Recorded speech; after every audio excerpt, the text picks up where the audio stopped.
Welcome everyone, and we're thrilled to have the man of the day, Minister of Finance, Grant Robertson, with us. Grant, if you were to describe the budget in a word other than balanced, what would it be? It is recovery. This is very much about building on the really hard work that all New Zealanders did to get us through COVID-19. We responded well. Now it's time to recover well. And what we've tried to do here is a budget that balances, sorry, I had to use the word, making sure that we keep a lid on debt, but actually investing pretty significantly in areas where we think it's needed the most. So what's the thing that you are, there's a series of initiatives, more funding in kind of health, there's some in infrastructure, obviously the boost to benefits. What's the thing that you're proudest of? Oh, it's definitely the increase in main benefits. We did some good things in our last term in government. We lifted, the incomes of the lowest income New Zealanders through the winter energy payment and the families package and the $25 increase. But we knew that there was more to do. The Welfare Expert Advisory Group had told us that. And so this does give a major boost to some people who've been doing it really, really tough. And as I said in the speech, it also does hark back 30 years. We've finally got ourselves back to the real value of those benefits from pre-1991. We'd actually made really good progress on them in between times, but this was the final moment in that. So I'm proud of that. I'm proud of a lot of things in the budget, but that's the one that stands out. How particularly personally satisfying is that for you? Because you come from basically a generation of politicians whose political identity was really forged by what happened in the late 80s and the early 90s in particular. Very much for me. That was my politics. I was finishing high school at the end of the 80s, going to university in the early 90s, and so I actually saw the damage being done in my own communities by some of those policies. And so I have spent a big part of my political lifetime motivated by wanting to change that. And look, we've been part of doing a heap of things that have done that over the years, but this was one in particular that we hadn't managed to get all the way through. And you're right, those were, I think it's like anyone in life, isn't it? Those years were formative for me, and so a big part of my politics has been about learning the lessons from that. One of the interesting questions that you were asked during the lockup, I thought, was, is this budget really a marker that that changes the the devolution of New Zealand government that's been going on again for a similar period of time?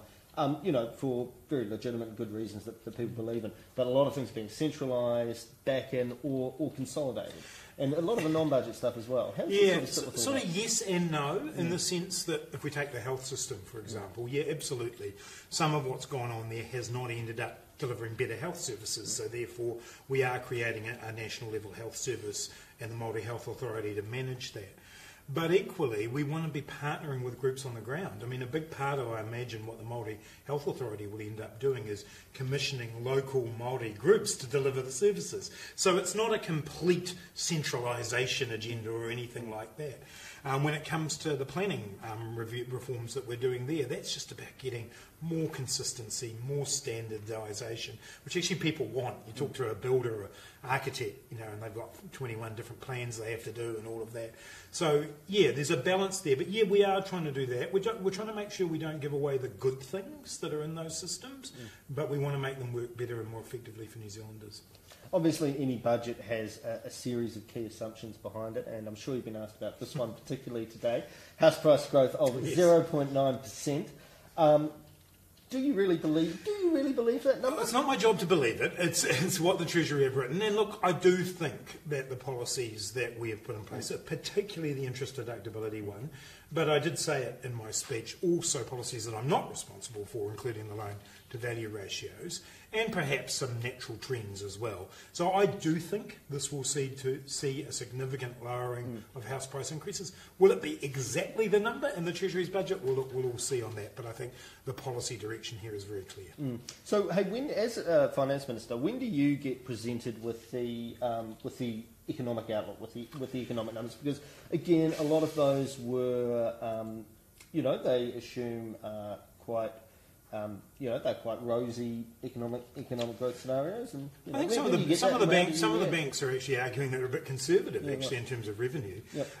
Look, I get them in their final form not all that long before the budget's actually finalised, but obviously over the course of the year I'm constantly looking at the data, and Treasury produced the monthly accounts, which everyone sees, and they've been good, and they've been ahead of forecasts. So, yeah, I think revenue's a really interesting area here, that if the job growth carries on the way it is looking, I think revenue will be higher, both in terms of what that says about corporate tax revenue, for example, but also obviously with PAYE as well. And then the other point for us is that this budget was settled before, the forecasts were settled before we finalised the interest deductibility policy. So the revenue from that isn't in these forecasts. And there's no estimate for that revenue? No, because we haven't finalised the policy yet. Yeah. Just stepping back for a second, I was reflecting today as we were looking at the, opening up the books. I remember last year it's looking at 10% unemployment. I mean, that sort of seems like a galaxy a long time ago, far away, in a way, because things are relatively normal here. I think it's well recognised both within New Zealand and abroad that the government's response to COVID-19 is get the health right, elimination, and then the economics kind of follows. I mean, how if you take a step back, I mean, how incredible is it that we're in this situation now compared to where we were a year ago? I think it's a massive tribute to New Zealanders, and I ended my speech by thanking New Zealanders for that, because I think we couldn't have done this if people didn't get in behind it and didn't say, yep, we're going to go along with the government's plan here. And as I said, people have been resilient, but they've also been compassionate as well, and I think that's amazing. Funnily enough, I was reflecting on that this morning before I did the speech, was that I'm not sure people understand just how stressful that moment was last year. I mean, we were staring down the barrel of an economy being wrecked. Basically, possible depression. Yeah, right? yeah, and it was an extremely challenging time. We had to rip the budget up and start again with a couple of 6 weeks to go or something like that. It was high wire, and look, I think we've come through it incredibly well. Not everything was perfect.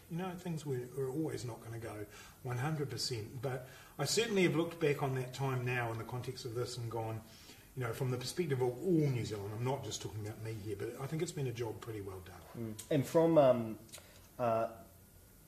again looking at the debt track, which is now looking pretty sort of coming back to service in an incredible sort of a time frame. Debt maxed out at 48%. I think the Nats were promising about 47 maybe at the last election, which is kind of amusing when you sort of think about it. You're pretty pleased with that being in track and with possible revenue upside? Yeah, I mean, that's exactly. But the good thing here is that we've been able to keep that lid on debt, but also increase spending. And the reason we've been able to do that is the economy has recovered so much better.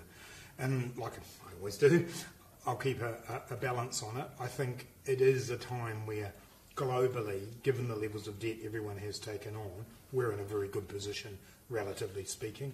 We are a small country. We're more prone to natural disasters. We do have to be careful about these things, but I think we find ourselves in a really good position to now be able to rebuild our fiscal position, but also those social issues. And lastly, just throwing forward, something that was announced today, but there's no money next to it, anything with the big ACC-style social insurance scheme. This is potentially a huge change to New Zealand's kind of public policy architecture, if you like. When was that decided on, and what are the next steps? So we did campaign on it. It was in our manifesto. Oh, yeah, it was in the manifesto. Yeah. Just so we confirmed today. During the last term of government, as part of the tripartite forum that we have on the future of work with the CTU and Business New Zealand, this came up. And it really crystallised for us, because just as the former government had to do when COVID came along, we had to come up with some ad hoc scheme to keep people's incomes up when they lost their jobs. And ours was called the COVID Income Relief Payment. And we started sitting down and saying, we need to do better. We need something that's more certain. And it suits both business and unions. Unions are looking for job security and income security. Business New Zealand's looking for workers that have got new skills and can move more rapidly between different jobs. And so it's a win-win-win. All three of the social partners are into it. So we did a little bit of work on it before the election, but there wasn't time to go into much detail. Post-election, we've now started hammering out the shape of a proposal. It's still a proposal. We've got a bit more work to do on it, and then we'll go out to the public and ask them what they think. Grant Robinson, thanks so much for making time for us today, and enjoy a couple of beers tonight. Thanks, Luke.